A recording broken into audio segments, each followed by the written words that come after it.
Ek sal 1946 se Paastyd nie vergeet nie. Ek was 14, Ousie 12 en Darlene 16. Ons drie het saam met mamma in Berlyn, Duitsland gewoon en ek het geweet wat dit beteken om sonder baie dinge klaar te kom. My pa is 5 jaar tevore dood en het my ma met 7 kinders sonder enige geld agtergelaat. Die 1946 was die oudste 4 reeds uit die huis. 'n maand voor Paasfees het die dominee aangekondig dat daar op Paasfees 'n spesiale kollekte opgeneem sou word om 'n arm gesin te help. Hy het almal gevra om geld te spaar, werklike offer te bring en ruim by te dra. Terug by die huis het ons dadelik gesels oor wat ons kan doen. Ons het besluit om 50 pond, ongeveer 23 kilogram aardappels te koop en vir die hele maand daarop te lewe. Op die manier kon ons 20 pond op ons kruideniersbegroting spaar om by te dra. Ons het ook besluit om so min as moontlik elektrisiteit te gebruik om nog meer te spaar. Ons het mense se huise en agterplase skoongemaak en elke geleentheid om kinders op te pas aangegryp. Met elke 15 sent wat ons gekry het, het ons genoeg wol gekoop om 3 vatlappe te brei wat ons dan weer vir 1 pond verkoop het. Op die manier het ons nog 20 pond bymekaar gemaak. Die maand was een van die bestes in ons lewe. Ons het elke dag die geld getel om te sien hoeveel ons al gespaar het. Saans het ons in die donker gesit en gesels oor hoe die arm gesin die geld wat die kerk aan hulle gaan gee, sal geniet. Aangesien daar ongeveer 80 mense in die kerk was, het ons uitgewerk dat die gemeente ten minste 20 keer meer kan gee as wat ons eie bydrae is. Na alles het die dominee die gemeente elke Sondag aan die spesiale bydrae herinner. Die dag voor Paasfees het ek en my sussie na die kruidenierswinkel gegaan en al ons klein geld omgeruil vir 3 nuwe 20 pond note en 1 10 pond noot. Ons het huis toe gehardloop om vir mamma en Darlene te gaan wys. Ons het nog nooit voorheen soveel geld gehad nie. Daardie nag kon ons byna nie slaap nie, so opgewonde was ons. Dit het ons nie gehinder dat ons nie nuwe klere vir Paasfees kon kry nie, want ons het 70 pond vir die spesiale offergawe gehad. Ons kon nie wag vir Sondag dat ons kon kerk toe gaan nie. Daardie Sondag het dit behoorlik gereën. Ons het nie 'n sambreel besit nie, maar het ook nie omgegee hoe nat ons word nie.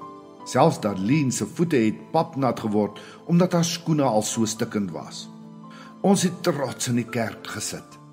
Ek het gehoor dat van die ander tieners iets fluister oor die Smith-dogters wat weer hul ou rokke aan het. Ek het na hulle in hulle nuwe rokke gekyk en baie ryk gevoel. Toe die kollekte opgeneem is, het mamma die 10 pond noot ingegooi en ons 3 kinders het elkeen 20 pond ingegooi. Op pad huis toe het ons gesing. Middagete het mamma ons verras. Sy het 'n dosyn eiers gekoop en ons kon paaseiers saam met ons aardappels eet. Laat daardie middag het die dominee voor ons huis gestop. Mamma het die deur oopgemaak, 'n oomblik met hom gepraat en toe teruggekom met 'n koevert in haar hand. Ons het gevra wat dit was, maar sy het niks gesê nie. Sy het die koevert oopgemaak en toe val daar 'n klomp geld uit. 3 nuwe 20 pond note, 1 10 pond en 17 1 pond note. Mamma het die geld teruggesit in die koevert en niemand het 'n woord gesê nie.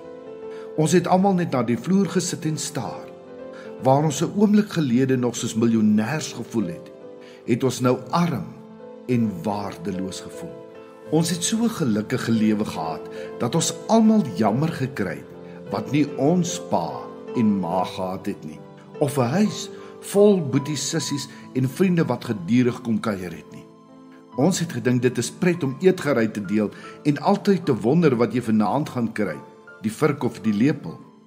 Ons het 2 messe gehad wat ons rondgestuur het vir wie dit ook al nodig gehad het. Ons het geweet dat ons baie dinge wat ander mense het nie, maar ons het nooit gedink ons is arm nie.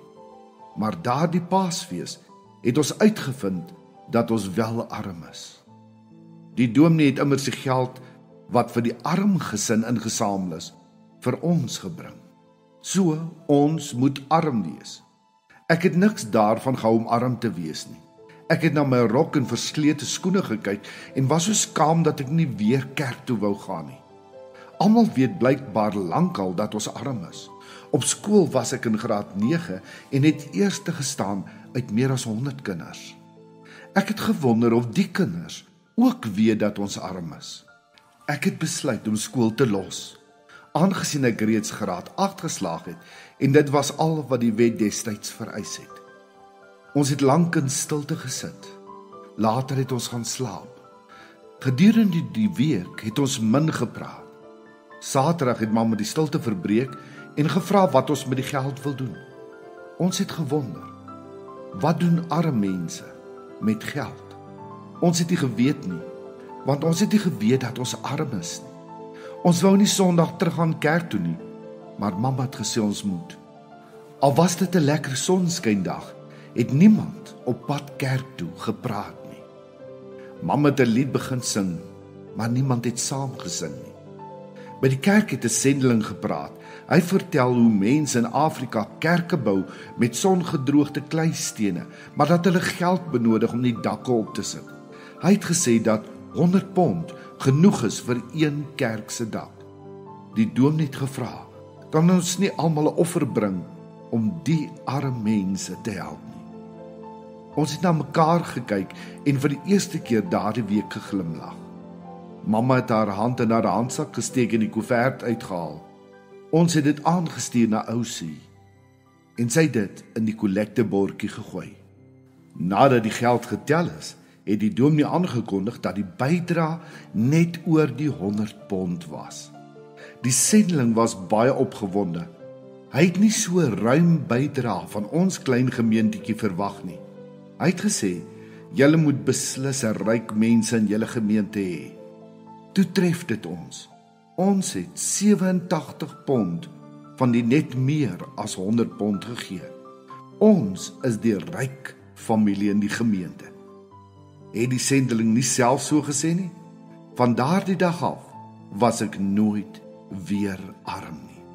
Ek onthou altyd hoe ryk ek is, omdat ek Jesus het.